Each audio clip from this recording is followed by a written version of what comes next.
सहनाववतु सहनौ भुनक्तु सह वीर्यं करवावहै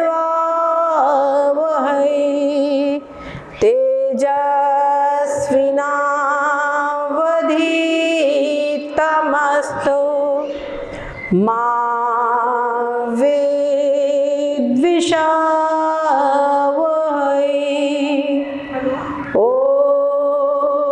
शांति शांति शांति।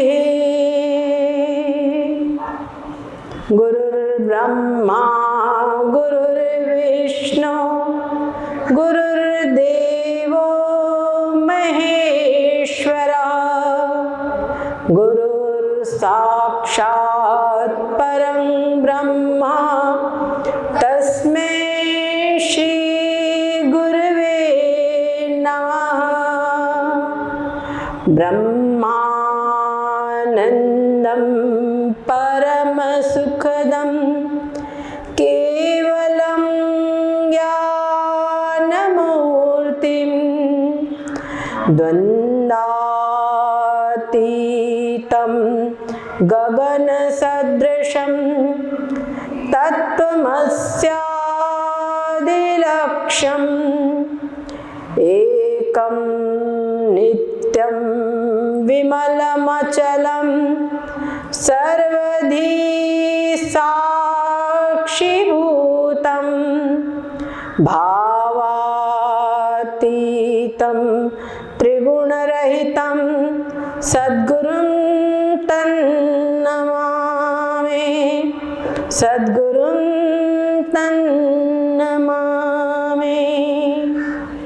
ओम गुरुदेव जय गुरुदेव।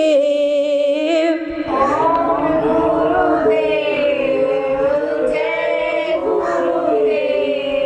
श्री गुरुदेव जय जय गुरुदेव।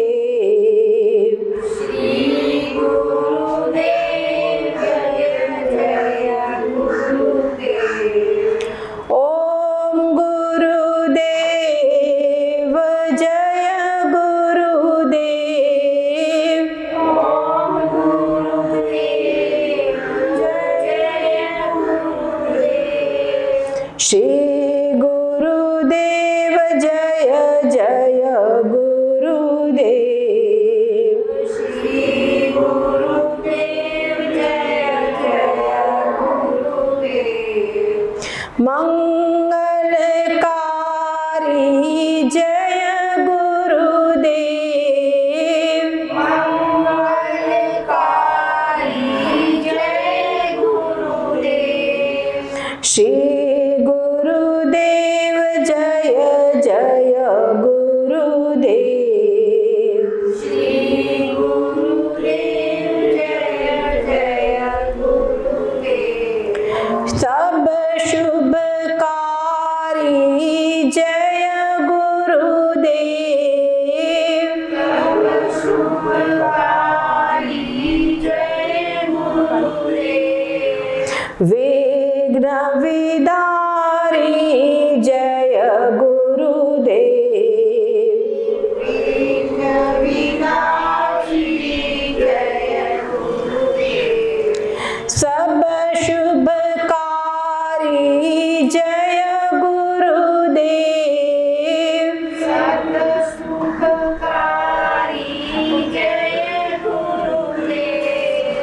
ब्रह्म तमहारी जय गुरुदेव। ब्रह्म तमहारी जय गुरुदेव। सब रुजहारी जय गुरुदेव। सब रुजहारी जय गुरुदेव। भव भयहारी जय गुरुदेव। भव भयहारी जय गुरुदेव।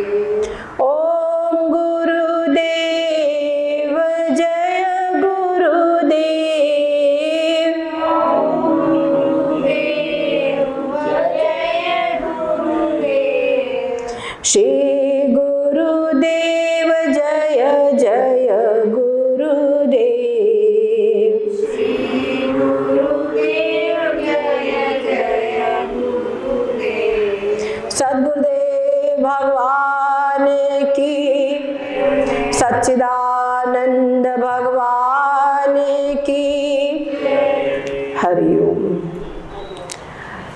कल हमारी चर्चा चली थी कि मनुष्य जीवन प्राप्त करके हमको 3 प्रश्नों का हल कर लेना है। पहला प्रश्न है मैं कौन हूं, दूसरा प्रश्न है परमात्मा क्या है, और तीसरा प्रश्न है कि संसार क्या है। और साथ ही में इन सबको जानकर हमको करना क्या है। इन 3 प्रश्नों का उत्तर प्राप्त करने के बाद हमको क्या करना है, ये मनुष्य जीवन में हमको करना है।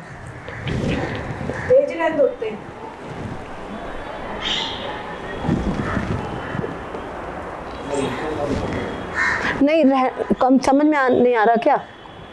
इको कर रहा था, वो इको हो रहा था ना। समझ में नहीं आ रहा क्या सबको? तो आ रहा तो रहने दो। साउंड तेज रखना। साउंड तेज भी है। हाँ, इको भी रहने दो। चलो बात। हाँ।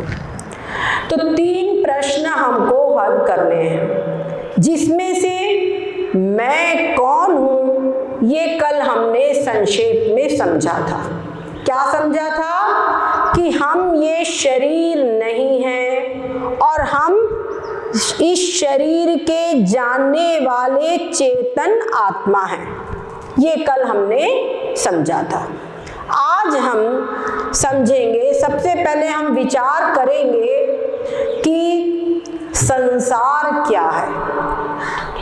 संसार क्या है? संसार ऐसे तो हम सब कुछ देख ही रहे हैं, ये सब कुछ संसार है, पर ये संसार है क्या? इसका वास्तव में रहस्य क्या है, इसका स्वरूप क्या है, ये हमको समझना है। तो संसार की परिभाषा हमारे विद्वानों ने की, संसरति इति संसारः। जो सरकता है, जो सरक रहा है, सरक रहा है यानी नित्य प्रति आगे बढ़ रहा है, नित्य प्रति जो अभी ऐसा है अगले क्षण वैसा नहीं रहेगा, यानी कि परिवर्तनशील है, हर क्षण परिवर्तित हो रहा है। कुछ भी शाश्वत नहीं है, जहां कुछ भी यहाँ पर स्थायी नहीं है, स्थिर नहीं है, सब कुछ अस्थिर है, बदल रहा है। हर क्षण परिवर्तन जो हो रहा है, इसी का नाम है संसार। आप देख लीजिए, ये शरीर है, ये शरीर संसार की इकाई है। शरीर संसार की इकाई है। संसार में हमारे वैज्ञानिकों ने बहुत खोज की, लेकिन आज तक कोई ऐसा अमृत नहीं बना है जो इसके परिवर्तन को एक क्षण के लिए भी रोक दे। कहो कि हमारी आयु ना बढ़े, क्या समझे? बिल्कुल ऐसा हो ही नहीं सकता। परिवर्तन अवश्यम भावी है, कहते परिवर्तन संसार का नियम है। और आप अपने आसपास देखो, जैसे एक बात और है, जैसे हम लोगों को लगता क्या है कि 5 साल का बच्चा, पर बच्चा जो होता है नित्य नित्य हर क्षण उसमें परिवर्तन हो रहा है। हम लोग भोजन करते हैं तो एक समय है खूब तेज भूख लगी है, पर जब हम भोजन करते हैं तो एक कौर, दूसरा कौर, तीसरा कौर, उसके बाद में हमको शक्ति लगने लगती है। सामान्य रूप से नहीं मालूम चलता, जब बहुत तेज भूख लगी हो तब देखो, पूरा दिन भोजन न मिला हो, तब एक घुट पानी पियो तो ऐसा लगता है कुछ ताकत आ गई है, दूसरा घुट पिए तो ऐसा लगता और ताकत आ गई है, फिर जब भोजन करो तो लगता हाँ अब शरीर में कुछ ताकत आई है। है ना। तो हर क्षण जो भी हम भोजन कर रहे हैं वो हमको पुष्टि प्रदान कर रहा है। तो जहां वो अंदर जाता है उसका पाचन शुरू हो जाता है और शरीर के अंदर में कुछ परिवर्तन शुरू हो जाता है। जो शरीर को पोषण मिल रहा है तो पुराने जो टिश्यूज वगैरह वो सब डिजेनरेट होते हैं और नए कुछ बनते हैं। तो इस प्रकार शरीर में हर क्षण परिवर्तन हो रहा है। आप देखो पेड़ों की पत्तियां, यद्यपि वो जो परिवर्तन होता है वो हम एक क्षण के परिवर्तन को ऑब्जर्व नहीं कर पाते, उसको इतना सूक्ष्म परिवर्तन होता है कि हम उसको पकड़ नहीं पाते। पर पेड़ों की जब एकदम जो नए अंकुर उगते हैं, जरा देखो आज जैसे दूसरे दिन उसमें आपको कुछ परिवर्तन बड़े समझ में आएगा, पर एक समय आता है कि वो एक जैसा लगता है। बालक के अंदर में पहले बालक 3 दिन आंख नहीं खोलते थे, आजकल तो अलग ही बात हो गई है। तो हर क्षण उसमें परिवर्तन होता है, पर वो परिवर्तन उसको हम ऑब्जर्व नहीं कर पाते, उसको हम मतलब काउंट नहीं कर पाते, लेकिन परिवर्तन होता है बराबर।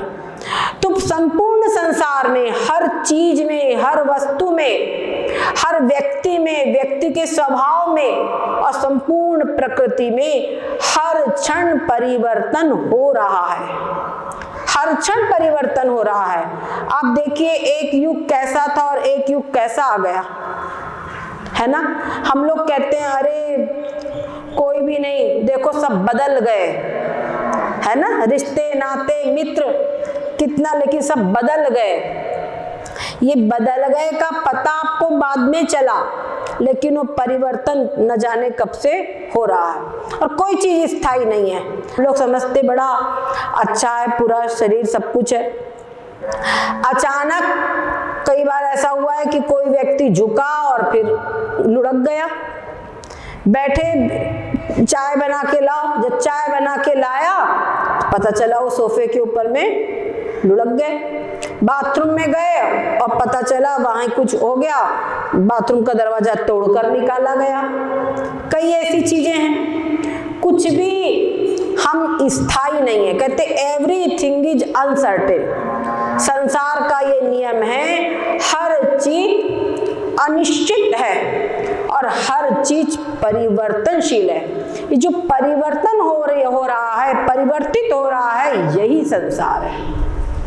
तो शरीर जो है ये संसार की इकाई है, ये है संसार की इकाई है। आप देखें शरीर जो है कभी भी किसी का नहीं हुआ। एक समय था जन्मा और जन्म के बाद से तुरंत ही इसमें परिवर्तन शुरू हो गए, शैशवावस्थाई और फिर बाल्यावस्थाई, और धीरे धीरे आप देखेंगे उम्र बढ़ती गई, शरीर के अवस्थाओं का परिवर्तन होता गया, प्रौढ़ अवस्था हुई, वृद्धावस्था आई और एक दिन आ गई मृत्यु, है ना, एक दिन आ गई मृत्यु।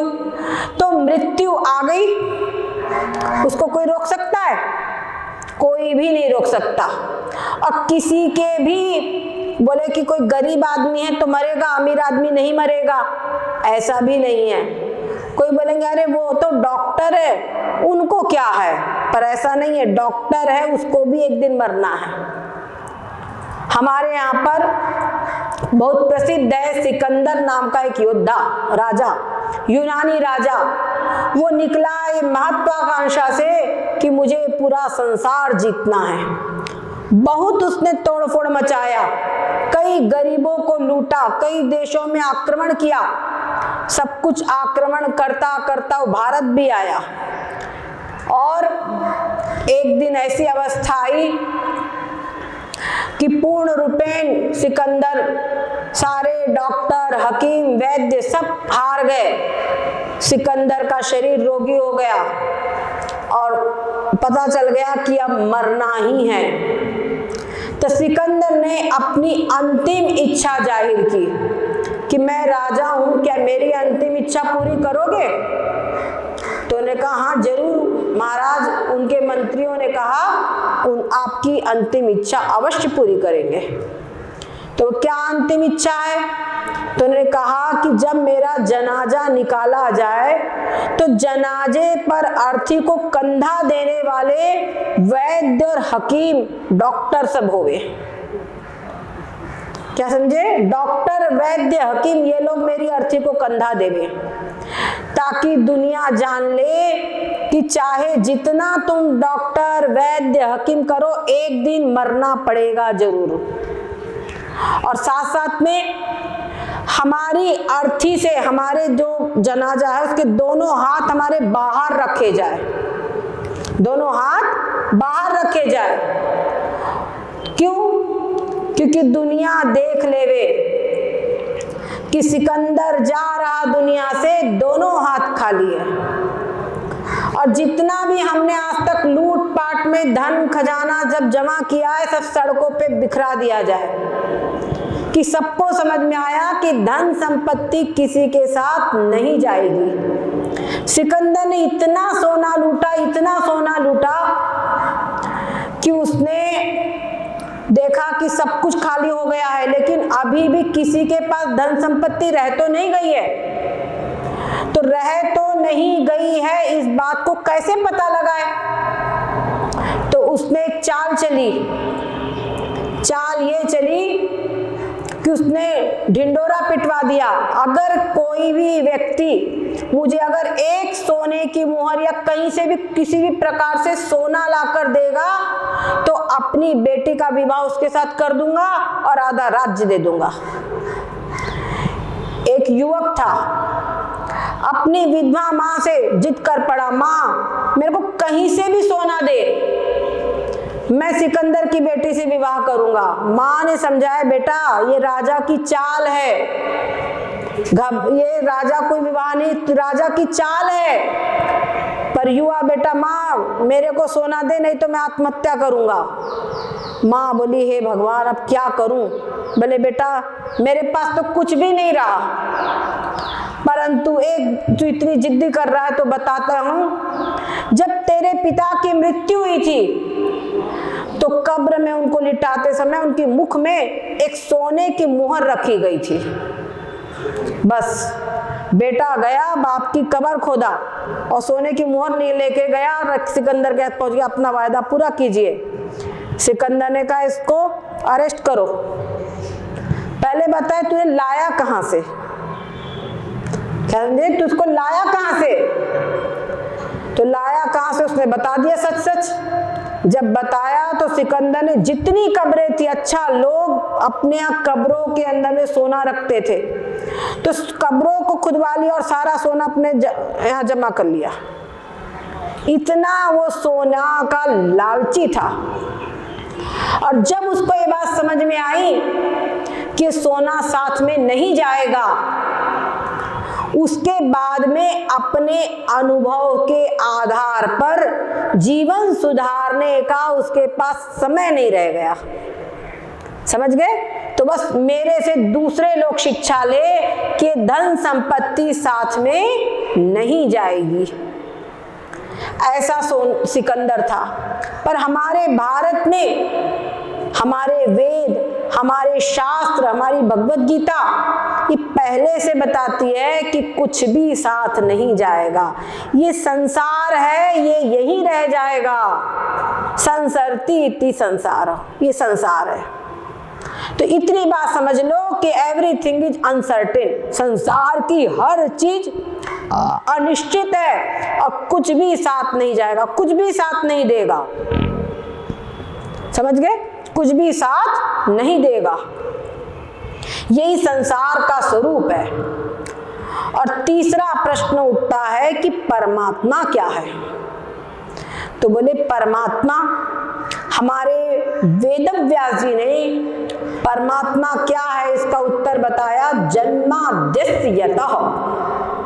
कह रहे हैं जन्माद्यस्य यतः, अर्थात जन्म आदि जिससे हुए हैं। जन्म आदि किसके? सारे जीव जो दिखाई पड़ रहे हैं, इन सभी के जीवों के जन्म। और थोड़ा और विचार करो तो इतनी विशाल जो सृष्टि है, जिस सृष्टि का हम मन से भी चिंतन नहीं कर सकते, कितना बड़ा संसार है। अब कहो पूरा शहर ही हम घूम ले, पूरा हम महाराष्ट्र ही पूरा घूम ले, नहीं घूम पाएंगे। पूरा भारत तो दूर की बात है, पूरा महाराष्ट्र ही हम नहीं घूम पाएंगे। एक दिन अब घर में चक्कर लगाते थक जाते हैं। और इतना विशाल संसार है ना, कितना विशाल संसार है, जिसकी इतनी विशालता है कि इसकी हम मन से भी कल्पना नहीं कर सकते। कितना विशाल संसार है, इस अद्भुत, और हर चीज संसार के अंदर में आप देखो अलग अलग है। यहां पर आप देखेंगे अनंत कोटि जीव है। मनुष्य, भारत की जनसंख्या कितनी है ना, पर इतने के बावजूद भी भारत में आपको कोई भी व्यक्ति ऐसा नहीं मिलेगा कि एक सिंगल व्यक्ति की दोनों आंखें एक जैसी हो, पांचों हाथों की उंगलियां एक जैसी हो। सारे व्यक्ति जितने भी है सब अलग अलग प्रकार के। कोई ऐसा नहीं कि कोई कंपनी कोई चीज बनाती है, जैसे कुर्सियां तो देखो सारी एक जैसी, उस पे उस कंपनी का बिल्ला लगा हुआ है कि उस कंपनी की कुर्सी है ये वाली टाइप की, है ना। परंतु परमात्मा की फैक्ट्री ऐसी, जितना जो कुछ भी बना है सब अलग अलग, सब कुछ अलग अलग। कहीं पर आपको समानता नहीं मिलेगी, कहीं दो चेहरे एक जैसे नहीं है, किसी व्यक्ति के दो हाथ एक जैसे नहीं है, हाथों की फिंगरप्रिंट्स एक जैसे नहीं है, सब व्यक्तियों के उंगलियों के निशान अलग अलग, सबकी जो लकीरें हैं वो तक अलग अलग है। सब कुछ यानी विलक्षण है, अलग अलग है। ऐसा ये अद्भुत संसार है। और भी आप विचार करो, देखो धरती के अंदर में बीज बोया जाता है। कितना बीज बोते हैं? एक बीज, उससे एक पेड़ उगता है और कितने फल लगते हैं, है ना। कोई ऐसी शक्ति है जिसके कारण कि हम बोते हैं अनाज, और देखो गेहूं बोएंगे तो गेहूं उदय होगा, चावल बोएंगे चावल होगा, उसी खेत में हम मिर्ची बो देंगे मिर्ची होगी, उसी खेत के अंदर में हम गन्ना बोएंगे तो गन्ना मीठा होगा और मिर्ची तीखी होगी। करेला अगर बो दिए उसी में तो करेला कड़वा होगा। ऐसा नहीं कि करेला की जो गुणधर्म है वो गन्ने में आ जाए, गन्ने के करेले में आ जाए, कहीं कोई गड़बड़ी नहीं होती। जो जैसा है वैसा ही रहेगा, है ना।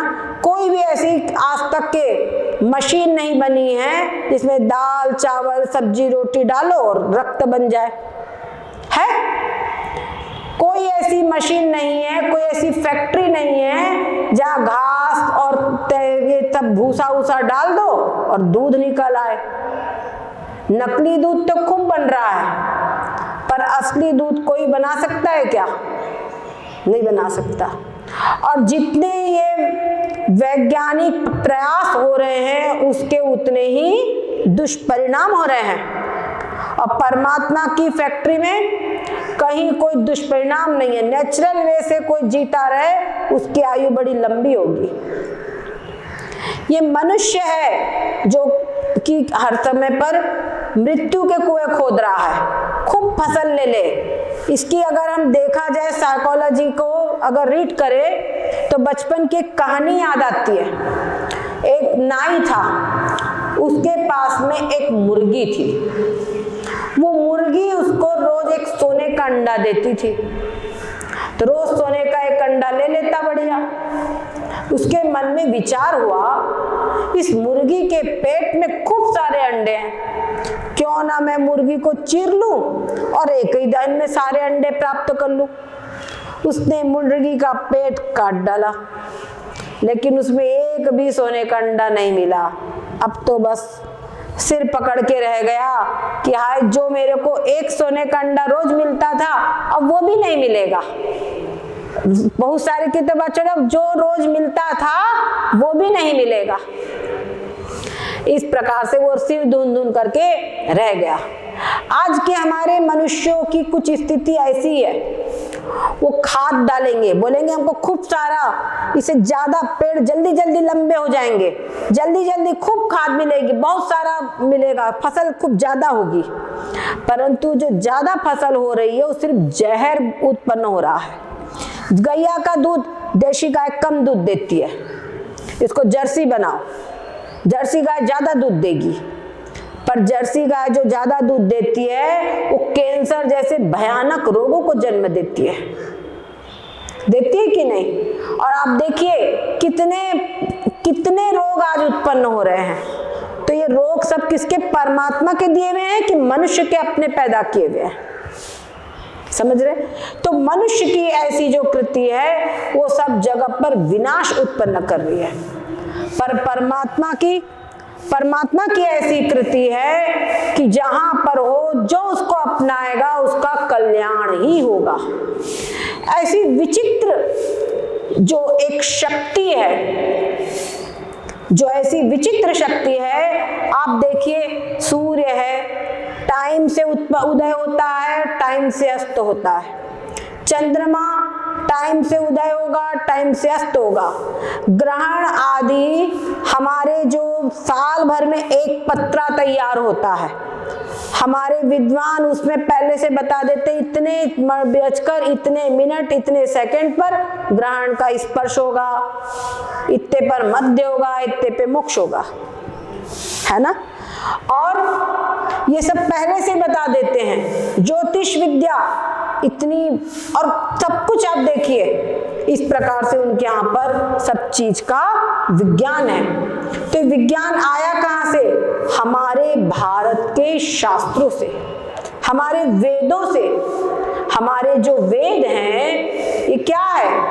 बोलते परमात्मा की जाकी सहज श्वासा श्रुतिचारी। परमात्मा की सहज श्वास ही है हमारे वेद।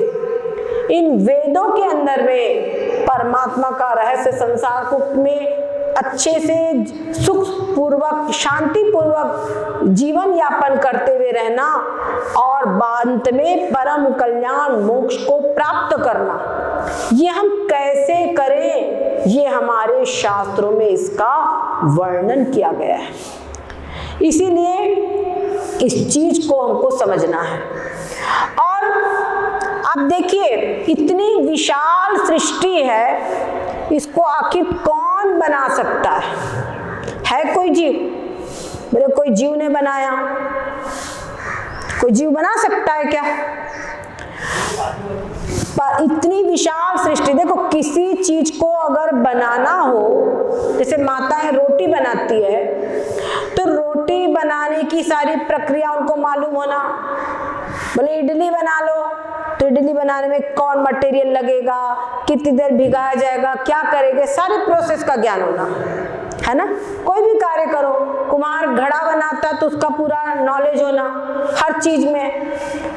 तो इतनी विशाल सृष्टि को वही बना सकता है जिसको संपूर्ण सृष्टि में संपूर्ण सृष्टि का ज्ञान हो।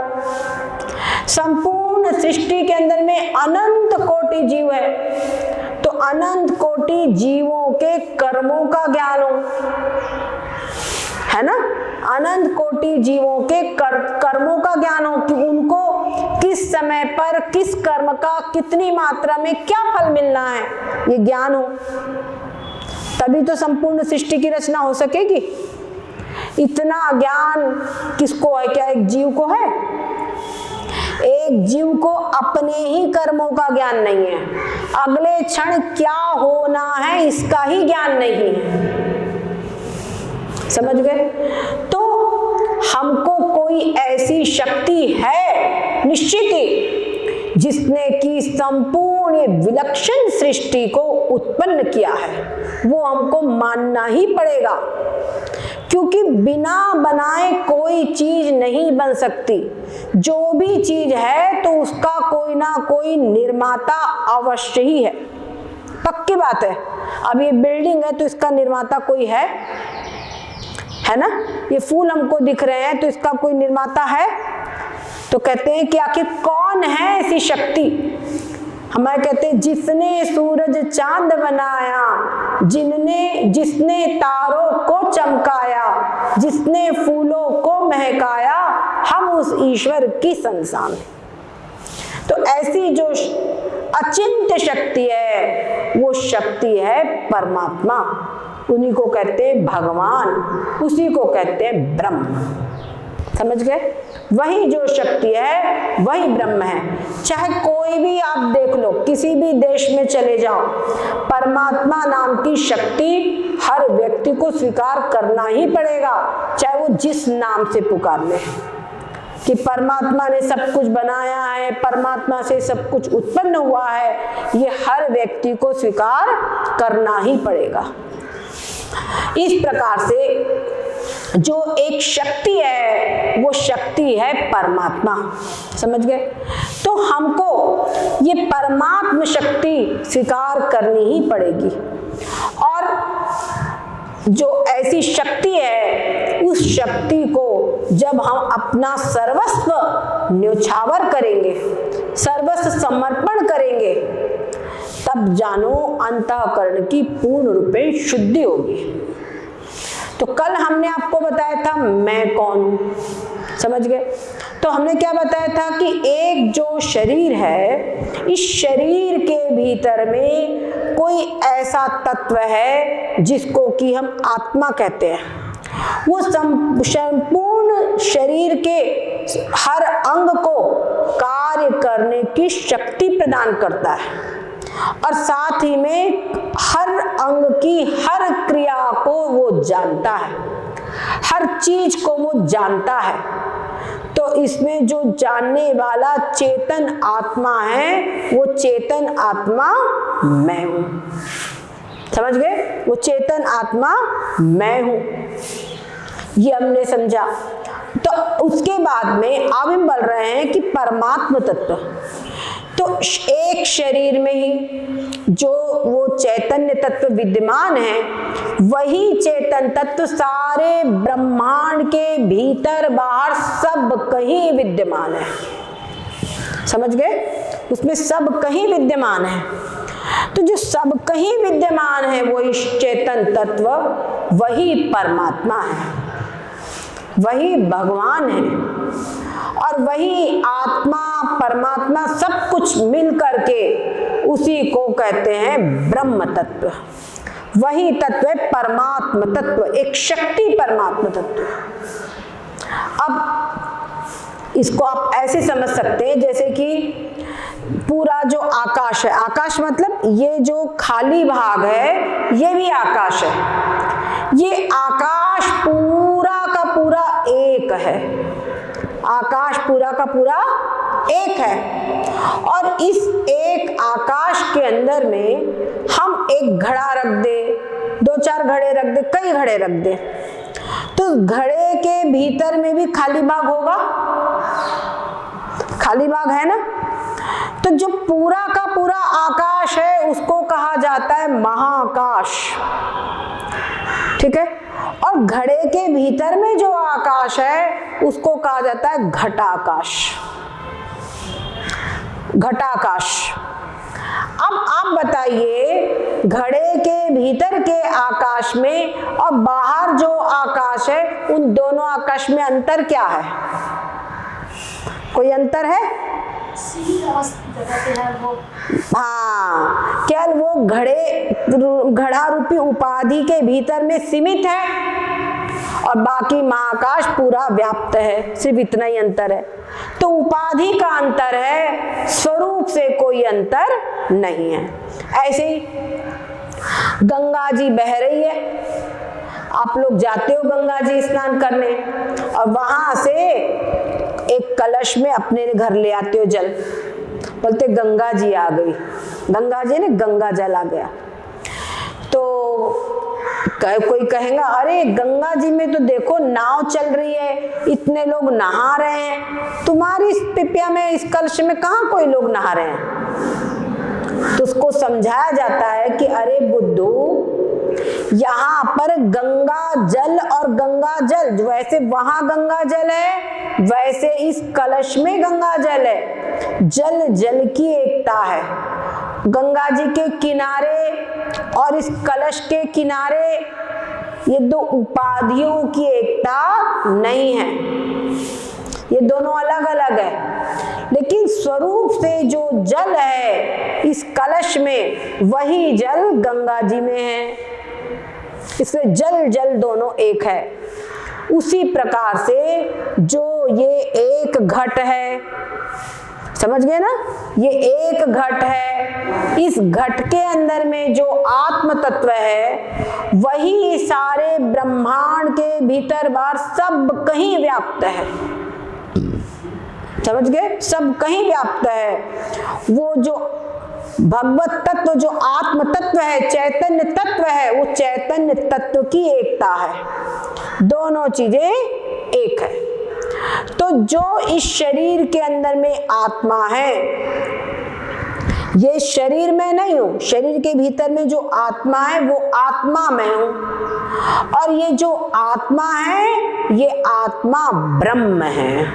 क्या है? आत्मा ब्रह्म है। समझ गए ना, हम बोलते हैं ना सबके हृदय अक्षत विकारी, परमात्मा सबके हृदय के अंदर में विराजमान है। बोलते हो घट घट की जानता है, तो क्या एक ये सारे घट है? इन घट घट की परमात्मा जानता है। कोई बात आप किसी से छुपा लो, किसी से छुपा लो, पर क्या आप अपने आप से छुपा सकते हो? बोलो, अपने आप से छुपा सकते हो? नहीं छुपा सकते। कहते हैं अपनी अंतरात्मा से पूछो, कहते हैं ना अपनी अंतरात्मा से पूछो, तो जो तुम्हारा अंतरात्मा है वही वास्तव में आप हो। और ये जो 3.5 हाथ का शरीर है ये उपाधि मात्र है, ये तुम नहीं हो। ये तो एक आयतन मिला है तुमको, जो भी कर्म है उनका फल भोग आदि के लिए। ये भी एक अच्छा वेदांत पूरा विज्ञान है। जैसे हम फिजिक्स के पढ़ते, बायोलॉजी पढ़ते, तो उसमें एक विधि है ना, शरीर की रचना कैसी है, कैसे कौन सा अंग कार्य करता है। ऐसी अध्यात्म शास्त्र में भी पूरा एक सिस्टमेटिक हमको अगर हम ज्ञान प्राप्त करें तो हमको समझ में आएगा कि कैसे इसके अंदर में यहाँ पे एक शरीर जो दिखाई पड़ रहा है इसके भीतर में 3 शरीर है, कैसे इसके अंदर में आत्मा विराजमान होती है और कैसे पूरे सब कुछ जानती है। कैसे हम आँख जब देखते हैं कोई चीज तो कैसे उस वस्तु का ज्ञान होता है। आध्यात्म की भी इसमें कुछ प्रक्रिया है। वो सब कुछ हमको समझने के लिए कुछ समय देना होगा, कुछ परिश्रम करना होगा। जैसे स्कूल के विद्यार्थी कुछ समय देते हैं, परिश्रम करते हैं, तब वो कुछ उस ज्ञान को प्राप्त कर पाते हैं। इसी प्रकार से इस चीज को भी हमको समझना होगा। आजकल के हमारे सभी युवक भाई जो स्कूल की पढ़ाई में ध्यान देते हैं तो एक क्या होता है, दिमाग मैच्योर हो जाता है और वो अपना कार्य कर सकते हैं। उसी प्रकार से जैसे हम बहुत सी चीजों को पढ़ते, ये सीखना वो सीखना, ऐसी वेदांत विद्या को सीखने के लिए भी उत्सुक होवे, जागृत होवे, तब हम समझ पाएंगे कि भगवद गीता का वास्तविक अर्थ क्या है। तब हम समझ पाएंगे कि उपनिषदों का वास्तविक अर्थ क्या है। और नहीं तो क्या होगा, कोई भी आएगा कुछ भी बताएगा, बोलेंगे भगवद गीता में लिखा हुआ है। तो हमने तो भगवद गीता पढ़ी नहीं है, तो जो उसने बोला मान लिया। ये हो रहा है कि नहीं समय पर? कोई भी आता कुछ भी बताता। तो ऐसे में क्या होगा, हमारी जो संस्कृति है उसको हम ही नहीं जानेंगे। धीरे धीरे धीरे हम पूर्ण रूपेण उधर परिवर्तित भी हो जाएंगे और कहते रहेंगे कि बस हम हिंदू है, हम हिंदू है, पर हिंदू का अंदर हिंदू तो रहेंगे पर हिंदुत्व से विहीन रहेंगे। तो ऐसा ना करें, अपनी संस्कृति को हम बराबर समझे, इसके लिए हम जागरूक होवे। हमारे आज जगत गुरु भगवान शंकराचार्य जी ने बहुत ही सरल ढंग से सभी को समझ में आए, इसके लिए सरल सरल भाषा में बहुत कुछ ग्रंथ लिखे हुए हैं। उन ग्रंथों को भी अगर हम पढ़ते हैं तो हमको बहुत कुछ समझ में आएगा। हमको समझ में आएगा कि वास्तव में ये जीव और ब्रह्म कैसे एक है। कैसे इसके अंदर बोलते हैं, कहते हैं हर कोई कहता है, हर सबके अंदर में आत्मा विराजमान है। एक रिक्शे वाला भी कहता है भगवान सब में विराजमान है, सब में, पर वो भगवान हमको दिखाई क्यों नहीं पड़ता, उसकी अनुभूति हमको क्यों नहीं होती, और उसकी अनुभूति हमको कैसे होवे, ये हमको समझना होगा। तो कल भी हमने आपको बताया था कि शरीर जो है 3.5 हाथ का, इसके भीतर में जो चैतन्य तत्व विराजमान है, चैतन्य आत्मा, वो मैं हूं, है ना, वो मैं हूं। तो जो चैतन्य आत्मा मैं हूं और जो आत्मा है वो ब्रह्म है, आत्मा ब्रह्म है। तो इस प्रकार से क्या हुआ कि मैं ब्रह्म हूं, हुआ कि नहीं? इस प्रकार से क्या हुआ, मैं ब्रह्म हूं। तो इस प्रकार से हम समझे कि अहम ब्रह्मास्मि, अहम यानी मैं, और ब्रह्म मैंने ब्रह्म, और अस्मि मतलब हूं, मैं ब्रह्म हूं। जो मैं किसको, इस शरीर को नहीं बोल रहे हैं, जो इसके अंदर में चैतन्य आत्मा है वो मैं हूं, और उसमें मैं बुद्धि करके कह रहे हैं कि मैं ब्रह्म हूं। आप लोग बोलेंगे कि देखो हिरण्यकश्यप था, वो भी बोलता था मैं ईश्वर हूं, मैं ही भगवान हूं, बोलता था कि नहीं? पर वो आत्मा को आत्मा को नहीं कहता था ब्रह्म, वो समझता था शरीर को ब्रह्म। अगर आत्मा को ही ब्रह्म की बात होती तो उसको इतना क्यों डर था कि मैं मर जाऊंगा। ब्रह्मा जी के कठोर तपस्या किया और कहा कि हम चाहे न किसी भी प्रकार से मेरी मृत्यु ना होवे, न जल में, न थल में, न घर के भीतर, न बाहर, न आकाश में, न धरती पर।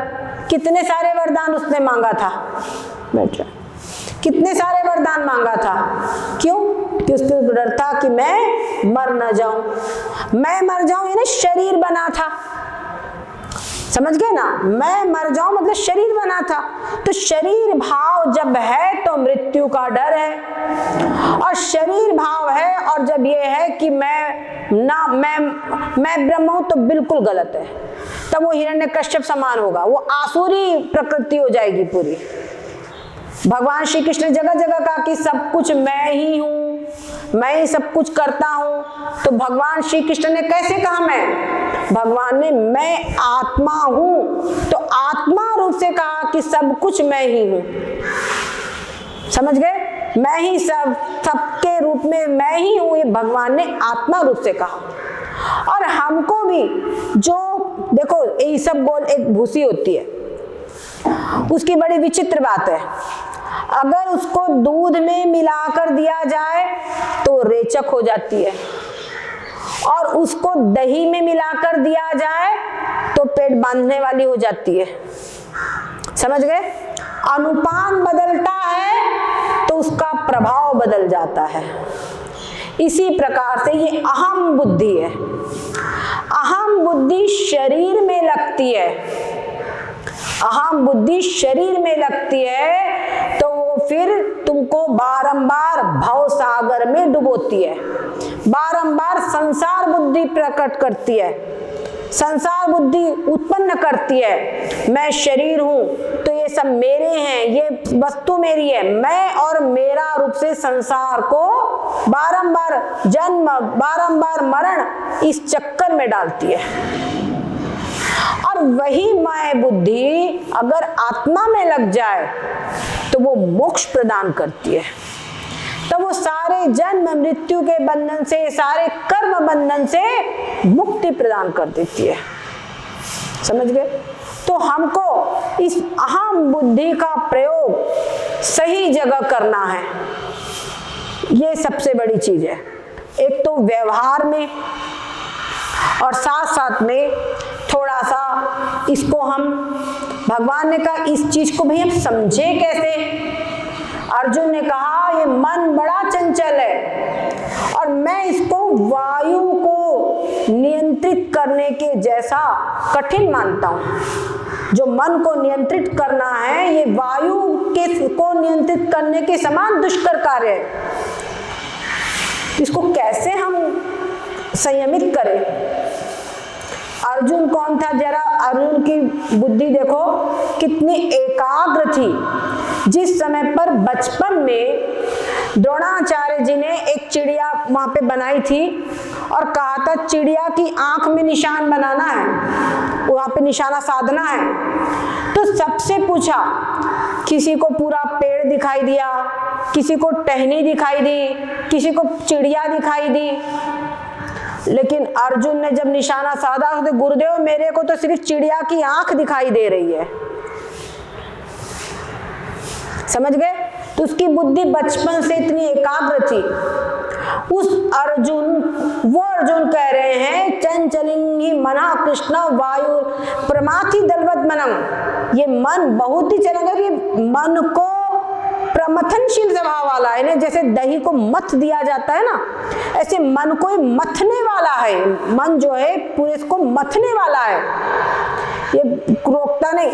छोटा बच्चा मचल जाए उसको आप समझा लो, जिद पे आ जाए समझा सकते हो ना, उसकी जिद पूरी करना पड़ेगा। मम्मी पापा माता पिता सब जो तू बोलेगा अच्छा बेटा, जो तू बोलता वही करते हैं।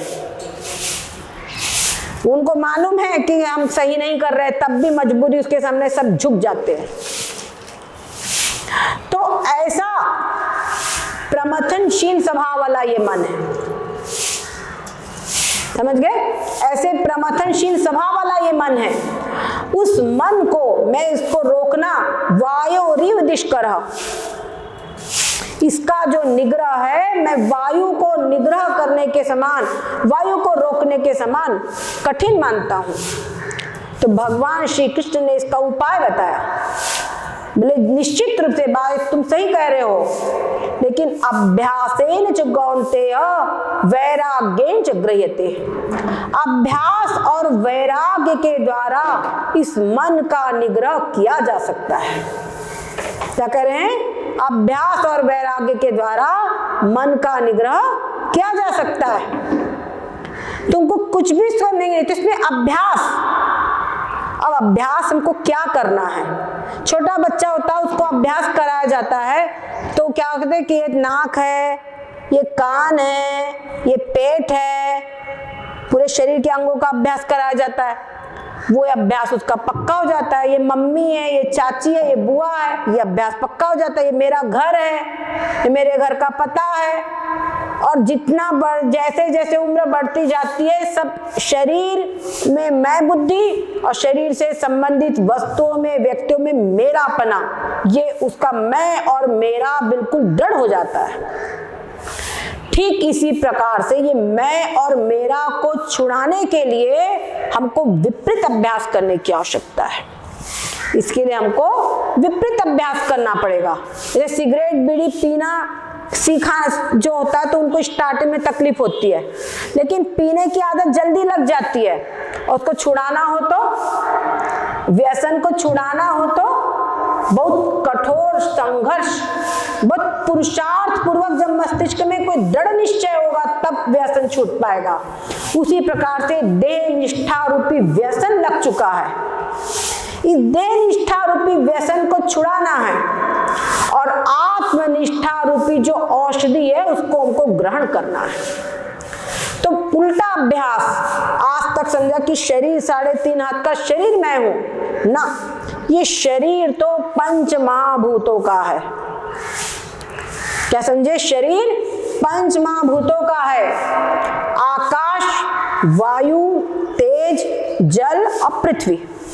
आप देखोगे आकाश यानी जो खाली भाग है, स्पेस, ये आकाश है। तो शरीर के अंदर में जितना भी खाली भाग है, आप देखते हैं ना, पेट में, मुंह में, कान में, नाक में खाली भाग है कि नहीं है?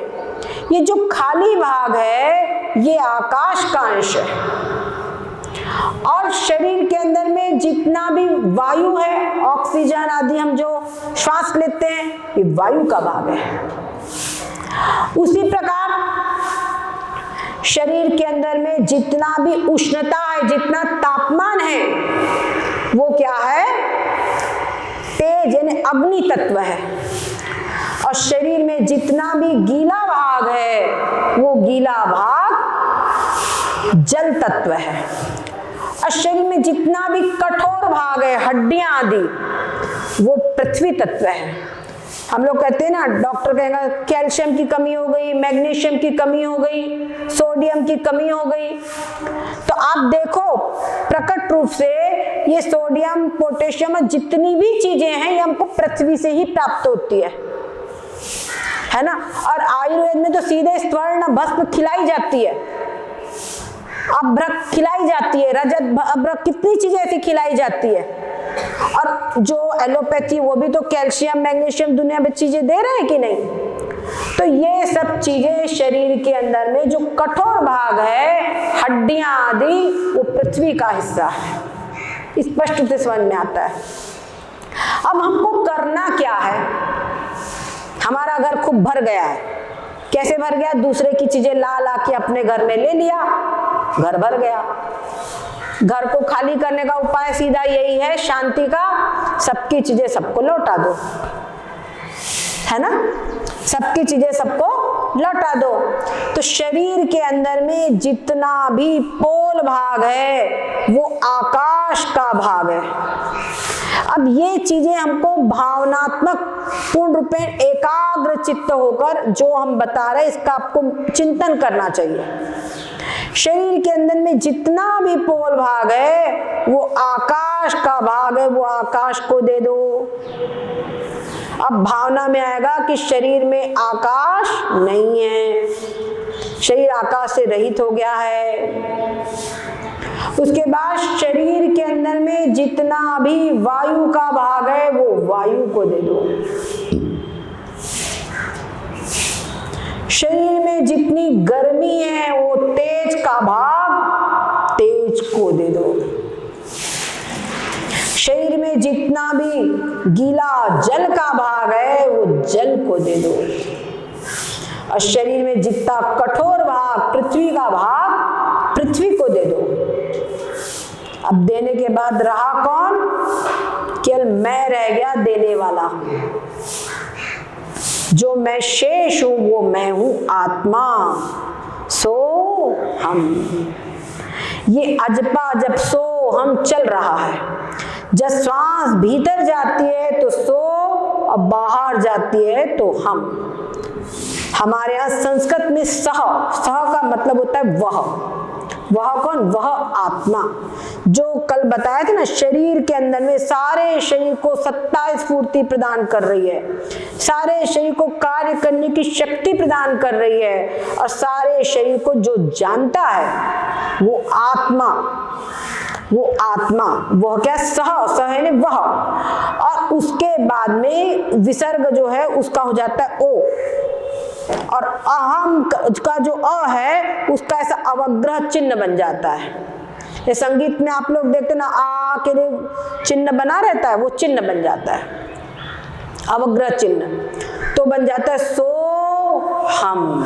श्वास भीतर जाए तो सो मतलब आत्मा, अहम, मैं हूं, मैं कौन हूं? आत्मा हूं, सो हम। ऐसी श्वास के अंदर में ध्यान केंद्रित कीजिए।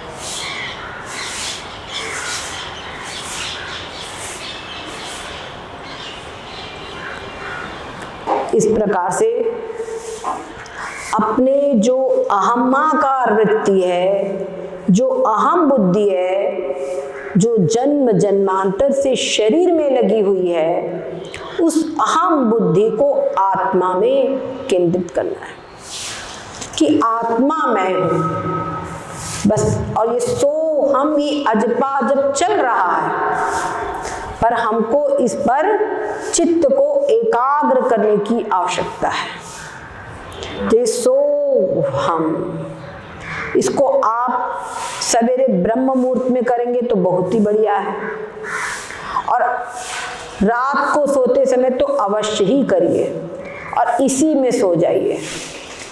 और कायदे से तो 24 घंटे चलना चाहिए। पूरे 24 घंटे में 21,600 श्वासोच्छ्वास चल रहा है। हमको केवल उस पे मन को एकाग्र करने की आवश्यकता है। बस मन को उसमें एकाग्र कर दो, देखो कितनी शांति मिलेगी। समझ गए? वास्तव में सारे वेदों का, सारे शास्त्रों का सार यही है कि शरीर मैं नहीं हूं और ये आत्मा मैं हूं। जितने भी हम जप तप तीर्थ उपासना करते हैं, दान करते हैं, जप करते हैं, जितना भी हम पुण्य कार्य करते हैं, उस सब का फल यही है कि शरीर से आत्मनिष्ठा हटकर, जो देह निष्ठा है वो हटकर आत्मा में हो जाए कि आत्मा मैं हूं। तो सबका सबसे परमोच्च, मनुष्य जीवन का जो परमोच्च पुरस्कार है वो यही है।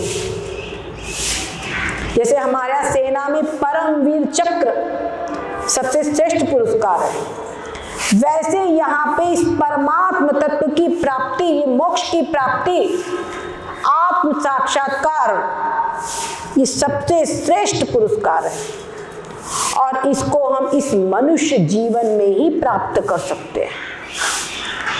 क्या समझे? कहते हैं इधर भटक रहे उधर भटक रहे, बहुत कुछ हमने घुमा, क्या समझे? बहुत कुछ घुमा, ये तीर्थ वो तीर्थ, बहुत कुछ किया, बहुत कर्म किया, लेकिन आत्म तीर्थ को अगर नहीं जाना तो हम मूढ़ हैं। और सारे तीर्थों में जाना, जप करो तप करो, ये जो हमारी, देखो हमारी जो श्रुति है, हमारे यहाँ क्या बोलते हैं, नीम के पेड़ में भगवान का वास है उनकी पूजा करो, पीपल में भगवान का वास है उनकी पूजा करो, केले में विष्णु जी का वास है उनकी पूजा करो, बेल के पेड़ में शंकर जी का वास है उनकी पूजा करो। हर चीज की पूजा कर जाती है। क्या मतलब है इसका? कि हमारे को प्रैक्टिस कराई जा रही है कि हर चीज में परमात्मा तत्व मौजूद है, उनको तरफ ध्यान दो। ये तो मनुष्य की दृष्टि तो बहिर्मुख है, बाहर की चीजों को देखता है वो, लेकिन जो अंतर में जो ये आत्म तत्व है उसको दर्शन करने की आवश्यकता है। और जो हम जप तप आदि सब कुछ करते हैं, जो भी पुण्य कार्य करते हैं, उनको अगर हम सकाम भाव से करते हैं तो सकाम भाव करने से उनका जो भी अभिप्रेत फल है वो प्राप्त होता है। और वही सब जब हम निष्काम भाव से करते हैं, क्या समझे? जब निष्काम भाव से करते हैं तो उसका फल मिलता है कि हमारे जो पुराने पाप है उन पापों का क्षय। और पापों का क्षय होने से क्या होता है? अंतःकरण की शुद्धि होती है। जब अंतःकरण की शुद्धि होती है तो मैं कौन हूं, परमात्मा क्या है, संसार क्या है, ये बात हमारे प्रश्न दिमाग में प्रश्न खड़ा होता है और उन प्रश्नों को बताने वाला कोई हमको मिल भी जाता है। भगवान खुद भेज देते हैं तुम्हारे पास में कि जो इन प्रश्नों का उत्तर तुमको बताए, जो तुमको ऐसा सत्संग प्रदान करे। समय कहते अतिशय कृपा जाहि पर होई, और जब किसी पर अतिशय परमात्मा की कृपा होती है, अतिशय किसी के अनंत पूर्ण जागृत होते हैं, तब उसका इस भगवत चिंतन में, इस आत्म चिंतन में मन लगता है। समझ गए? इस आत्म तत्व के चिंतन में उसका मन लगता है और ये आत्मानुभूति वो प्राप्त करता है। समझ गए? जब ये आत्मानुभूति प्राप्त करती है तभी वास्तव में अंतर की जो शांति है वो प्राप्त होती है। समय है ना अभी तो ठीक है। समझ गए? ये शांति हमको प्राप्त होती है। हमारे यहाँ पर इन चीजों को समझाना, जैसे बताया ना, जैसे एक भौतिक जगत है, इसके जो विषय को पढ़ने के लिए हमको एक विशेष रूप से एक सिस्टेमेटिक पढ़ना है। एक तो हुआ सिस्टेमेटिक पढ़ना और एक हुआ इधर से थोड़ा तुक्का लिया, इधर से थोड़ा तुक्का लिया, पढ़ लिया, समझ लिया, तो वो काम चला सकता है ना, काम चला सकते। झोला छाप डॉक्टर होता है और एक रजिस्टर्ड डॉक्टर होते हैं, दोनों में अंतर है कि नहीं है? झोला छाप डॉक्टर अगर रजिस्टर्ड डॉक्टर की किसी चीज की कोई दवाई सुन लिया वो लिख लेगा, हर पेशेंट को ही देगा, पर ये जरूरी नहीं है कि वो नुकसान नहीं करेगी, फायदा ही करेगी। वो चांस है, पर वो कोई लेटर पैड पे लिख कर नहीं देता दवाई का नाम। जो झोला छाप डॉक्टर होते हैं वो दवाई का नाम किसी लेटर पैड पे लिख कर नहीं देता, कभी नहीं लिख, लेकिन रजिस्टर्ड डॉक्टर पूरा लिख कर देता है। ऐसे ही आपको रजिस्टर्ड बता रहे हैं, जो कुछ बताएंगे हम सब कुछ बताएंगे, आप उस चीज को अपने जीवन में लीजिए, उसकी प्रैक्टिस कीजिए, और जब कुछ चीज नहीं समझ में आएगी तो आप बराबर पूछिए। आपके दिमाग में जो भी प्रश्न उठता है पूछ सकते हैं आप लोग। और क्योंकि भाई बोलेंगे आप तो दीदी चले जाओगे, अभी यहाँ हो चले जाओगे, तो चले जाएंगे, लेकिन बराबर हमारा नंबर ले लीजिए, हमारे YouTube चैनल भी है, आपको ऑनलाइन सब चीज उत्तर भी मिलेगा, और जब समय समय पर भगवान भेंट कराएगा तो भेंट भी होगी। समझ गए? तो इन चीजों को हमको समझने की आवश्यकता है। आज हमारी हिंदू संस्कृति में बहुत से लोग कुछ भी जिसको जो मन आता है सो कह देता है। क्यों?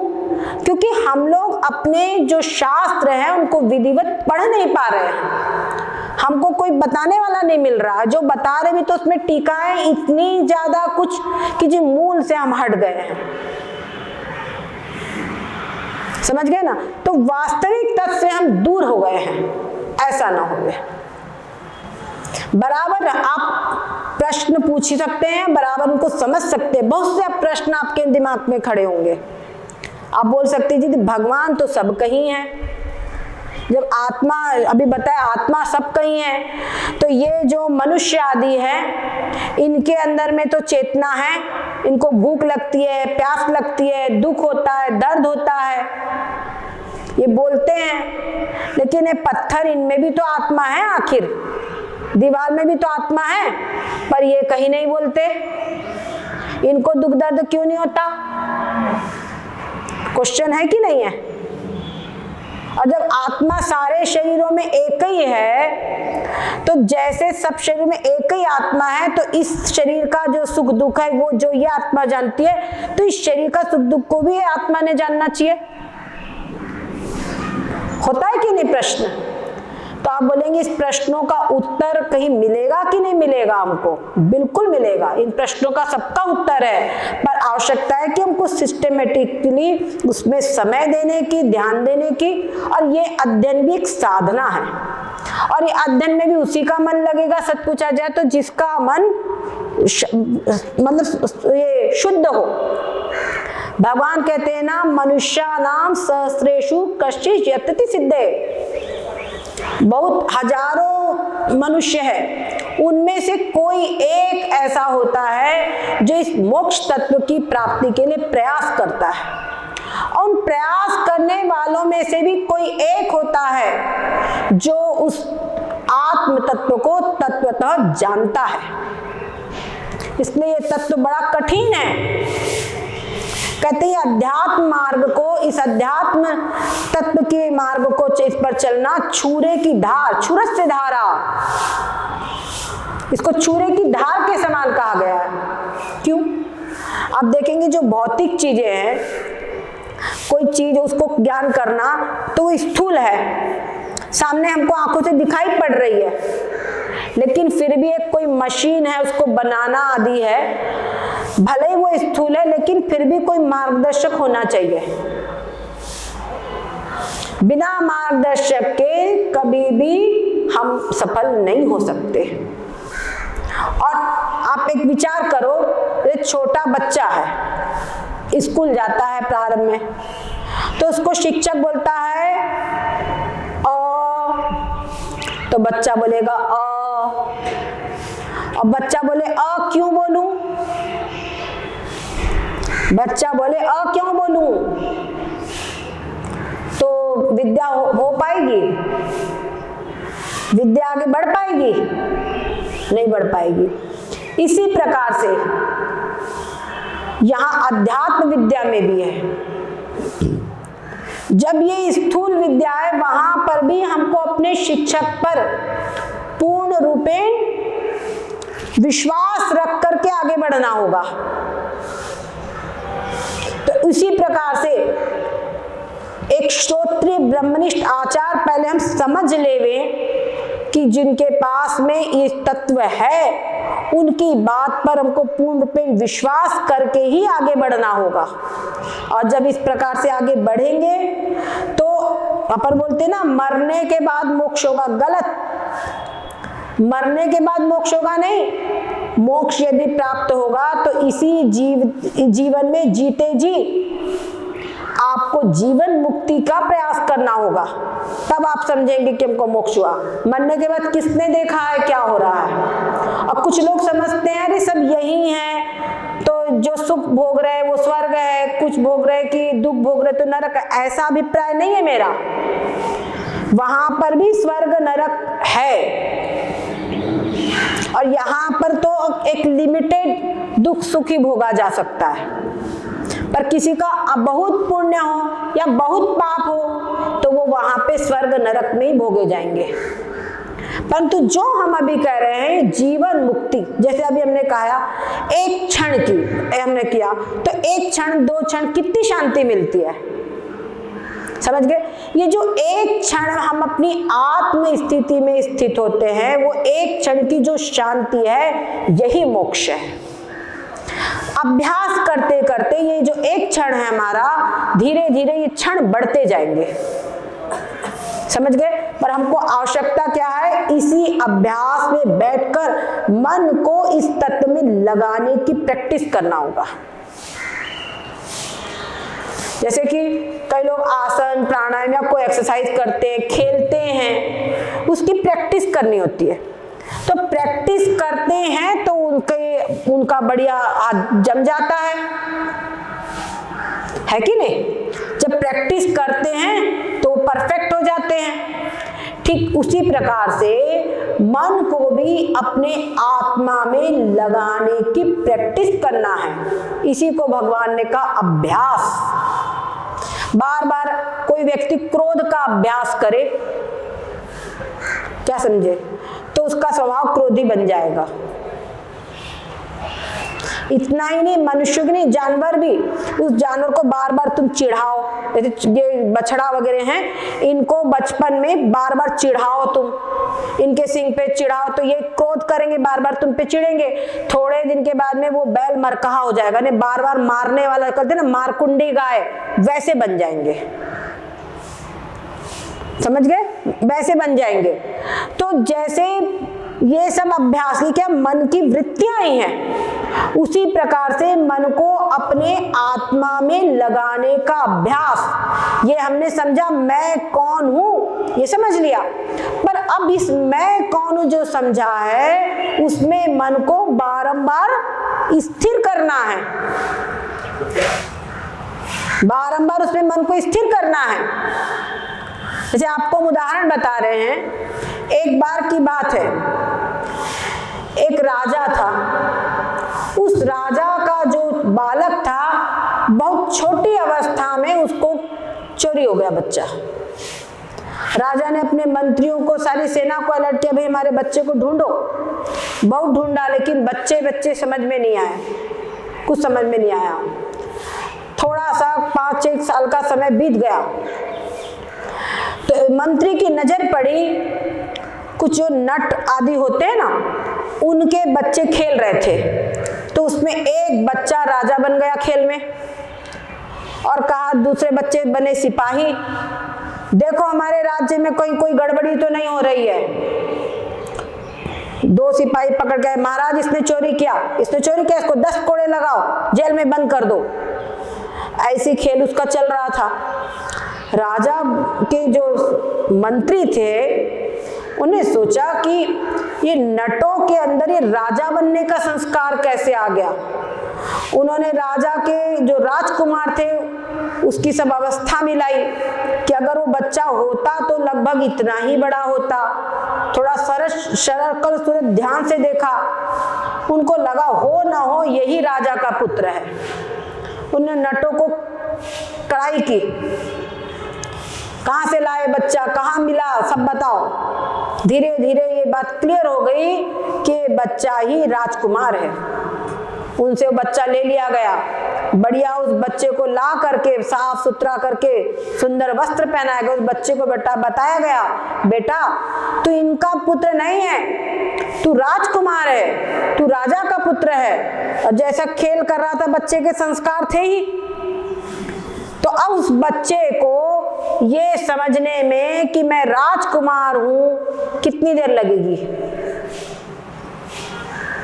कितना उसको अभ्यास करना पड़ेगा।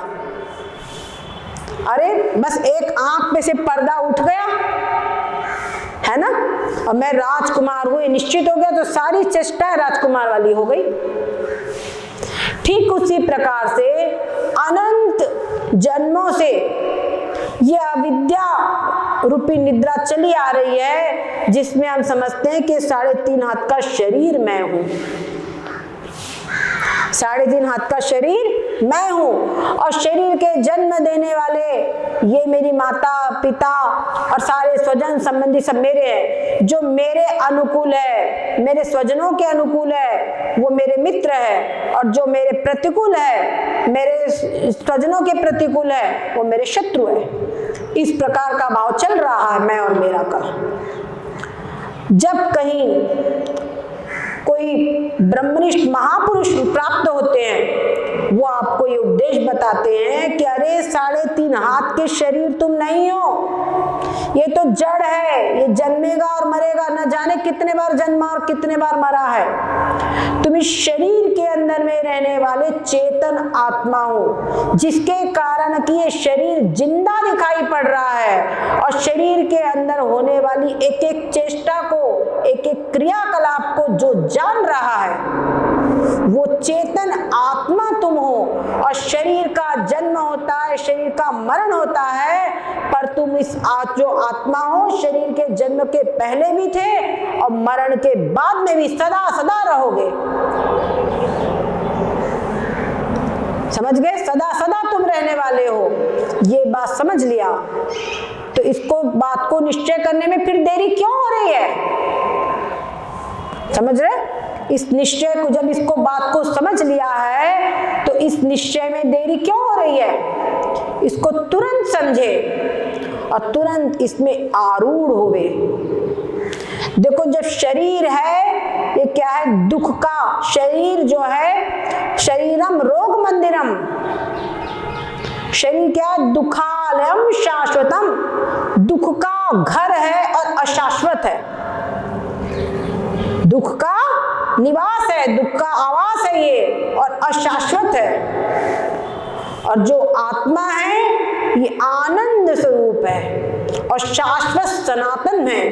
न जायते म्रियते वा कदाचिन, नायं भूत्वा भविता वा न भूय, अजो नित्य शाश्वतोयं पुराणो न हन्यते हन्यमाने शरीरे। ऐसा ये आत्मा है। इस आत्मा का कभी जन्म नहीं हुआ, इस आत्मा का कभी मरण नहीं हुआ, और कभी हुआ न कभी होगा।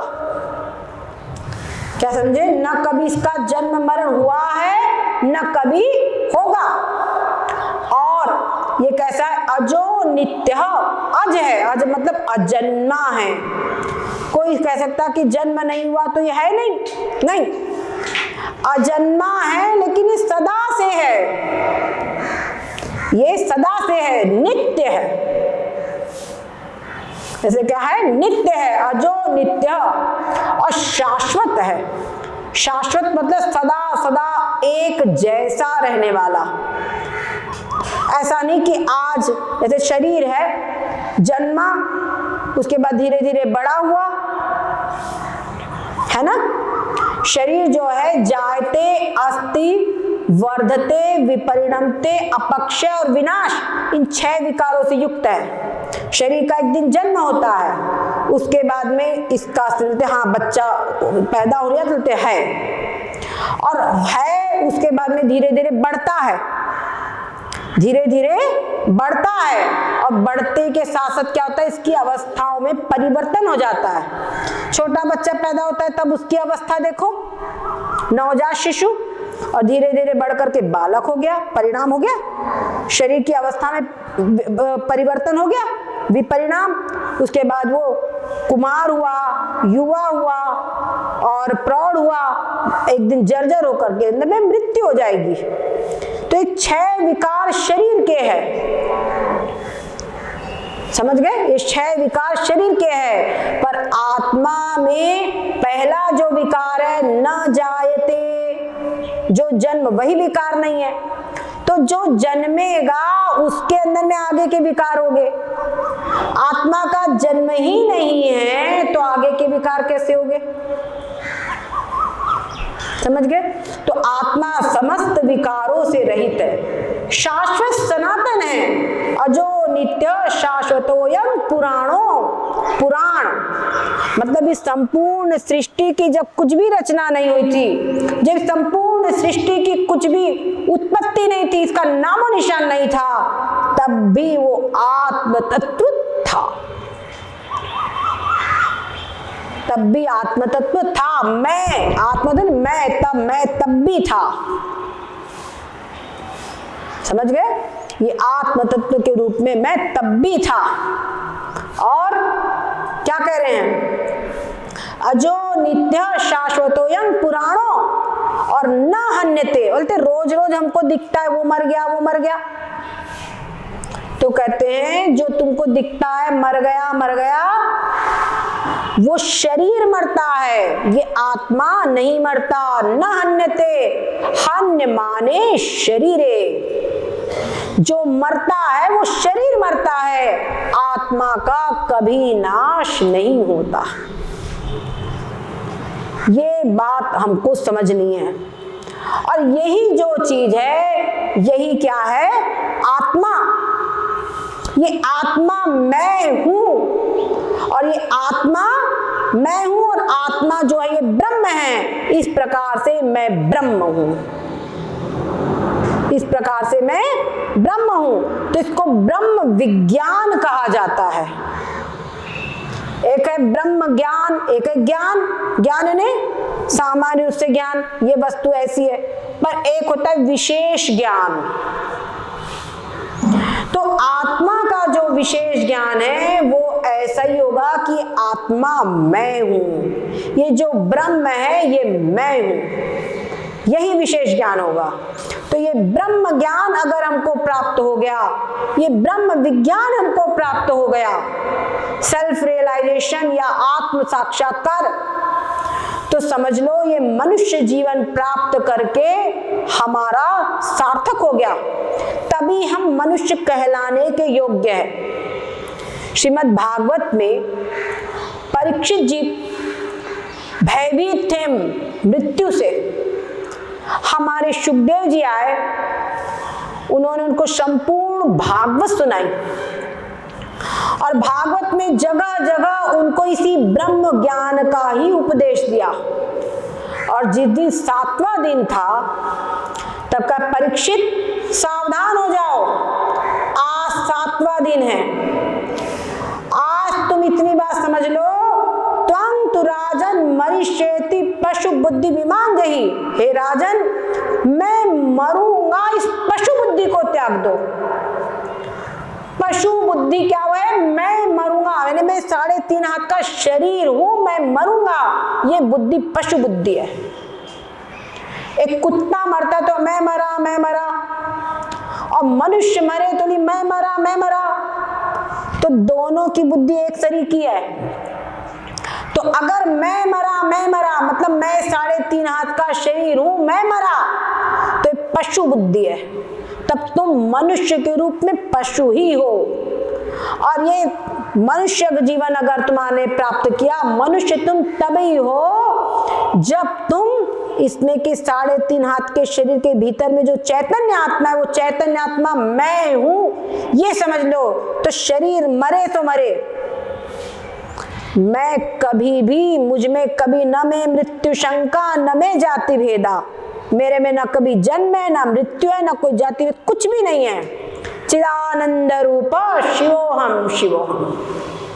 हमारे भगवान श्री शिवोहम, चिदानंद रूप शिवोहम शिवोहम।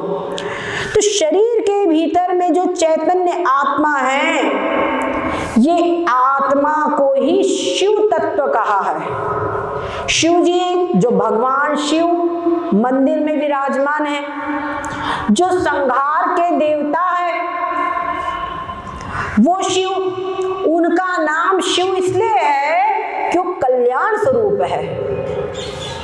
समझ गए? उनका स्वरूप भी शिव है, इसलिए उनका नाम शिव है। शंकर, शंग यानी जो कल्याण करने वाले हैं वो शंकर। ऐसे हमारे शिव शंकर जी के मंदिर में हम लोग हैं और शिव तत्व को समझ रहे हैं। तो शिव तत्व क्या है? जो शरीर के भीतर में चैतन्य तत्व है, ये चैतन्य तत्व यही शिव तत्व है। इस शरीर में जब तक चैतन्य तत्व विराजमान है, ये शरीर कल्याण स्वरूप है। शिव यानी कल्याण स्वरूप, शरीर कल्याण स्वरूप है। इस समय हम बढ़िया आपस में बैठे हैं, बात कर रहे हैं, है ना, सत्संग सुन रहे हैं, खाना पीना चलना फिरना सब कुछ होता है, सब कुछ होता है। परंतु इसमें से अगर शिव तत्व निकल गया तो ये जो शरीर है ये पार्थिव शरीर कहलाएगा, ये शरीर मिट्टी कहलाएगा, सूतक लग जाता है, छूना नहीं। जहां निकालते हैं, अभी है तो बड़े प्यार से सब है, कहीं भय नहीं लग रहा है ना, कहीं भय नहीं लग रहा और छू रहे हैं, कोई सूतक नहीं है। पर जहां इसमें से शिव तत्व निकल गया तो ये मिट्टी हो जाता है, ये शव हो जाता है। शव बोलते ना, शव यात्रा जा रही है, कहते ना उनकी शव यात्रा, समझ गए ना। तो शव यात्रा का मतलब क्या हुआ? जब इसमें शिव से रहित जो हो गया वो शव, और वास्तव में ये अभी भी शव ही है, परंतु ये शव हमको शिव रूप प्रतीत हो रहा है, कल्याण स्वरूप प्रतीत हो रहा है, क्योंकि इसमें शिव तत्व विराजमान है। तो जो शिव तत्व है यही वास्तविक तत्व है, और जो शिव है इसी को कहा शिव तत्व ही मैं हूं, शरीर में नहीं हूं। जो शव है ये शव में नहीं हूं, शिव मैं हूं, इसीलिए कहा शिवोहम। क्या समझे? और जो अज्ञानी है वो क्या कहता है? शवोहम। सारे लोग जी इसी में रहे हैं, शवोहम, मैं शव हूं, 3.5 हाथ का शरीर मैं हूं, ये शवोहम हुआ। परंतु शवोहम की बुद्धि को त्याग करके अपनी बुद्धि को ले जाइए शिवोहम। समझ गए? जब शिवोहम हमने समझ लिया तो शिव स्वरूप कल्याण स्वरूप जो आत्मा है वो मैं हूं, सह यानी वह मैं हूं। जो शिव स्वरूप कल्याण स्वरूप आत्मा है वह मैं हूं। समझ गए? तो ये जो शिव स्वरूप कल्याण स्वरूप आत्मा ये मैं हूं, यही हमको समझना मनुष्य जीवन की सफलता है, मनुष्य जीवन का सबसे बड़ा पुरस्कार है। समझ गए? और ये जो 3.5 हाथ का शरीर है ये क्या है? किराए का मकान है। क्या है? किराए का मकान है, इसको छोड़ना ही पड़ेगा।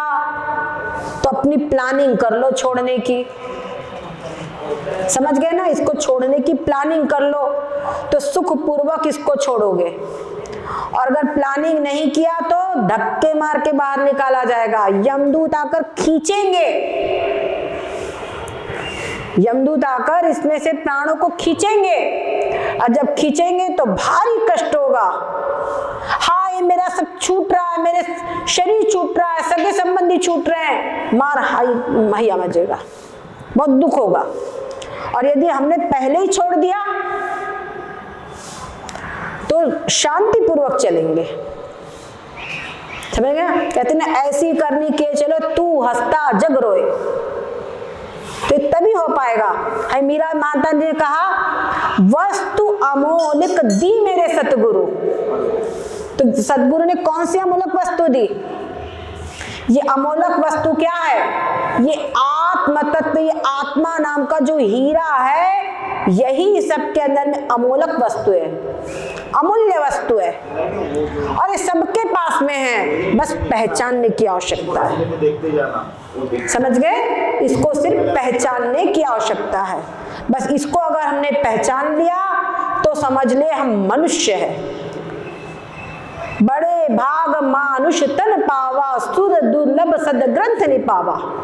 और ये आत्म तत्व का साक्षात्कार कल हमने बताया था कि मनुष्य योनि में ही किया जा सकता है, इसलिए मनुष्य योनि के लिए देवता भी तरसते हैं। समझ गए ना? तो सुर दुर्लभ जो ये शरीर हमको प्राप्त हुआ है, इसका हम सदुपयोग करें तो हमारी बुद्धिमानी है, और नहीं तो हम मूढ़ है। हमारे कहते हैं स आत्मा, जिसने मनुष्य शरीर को प्राप्त करके भी इस आत्म तत्व को नहीं जाना और इस शरीर में ही निष्ठा रखे हुए है, उसको कहे आत्म हत्यारा है। वो आत्मा हन गति चाहे,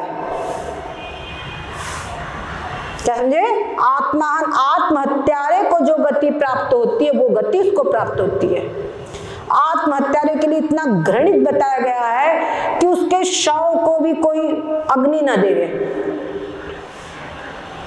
उसको चांडाल को बुला करके खींच के ले जावे, ऐसी हमारे यहाँ पर शास्त्रों में बात की गई है। इतना घृणित बताया गया।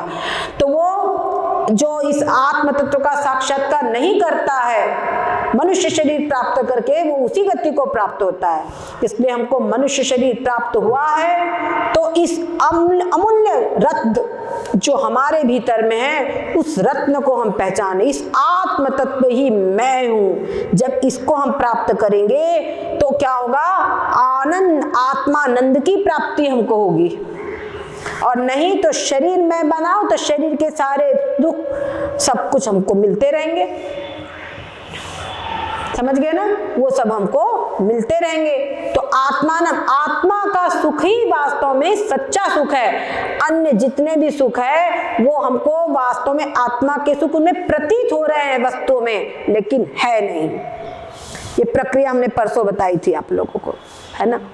और बहुत कुछ है, एक दिन में सब कुछ नहीं बताया जा सकता, लेकिन जिनको समझना है, आज भी जो हमने कुछ क्रीम बातें बताई है उनको आप जीवन में लेंगे तो भी जीवन जहां है उससे आगे बढ़ेगा, ये हमारी पक्की बात है। और विशेष जिसको जिज्ञासा हो तो वो आप लोग हमसे कांटेक्ट कर सकते हैं, हमारा चैनल देख सकते हैं, और गूगल मीट पे हमारी ऑनलाइन क्लास होती है, उसमें भी आप लोग जुड़ सकते हैं। सद्गुरुदेव भगवान की जय, सच्चिदानंद भगवान की।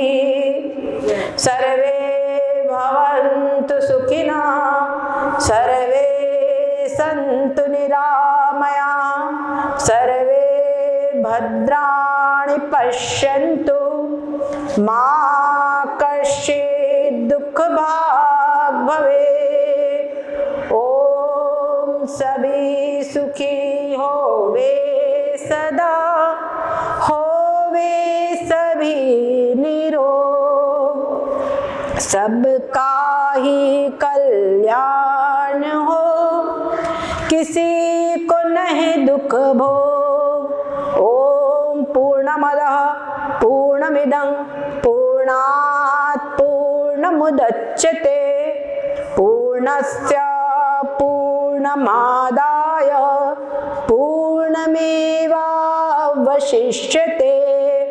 ओम शांति शांति शांति।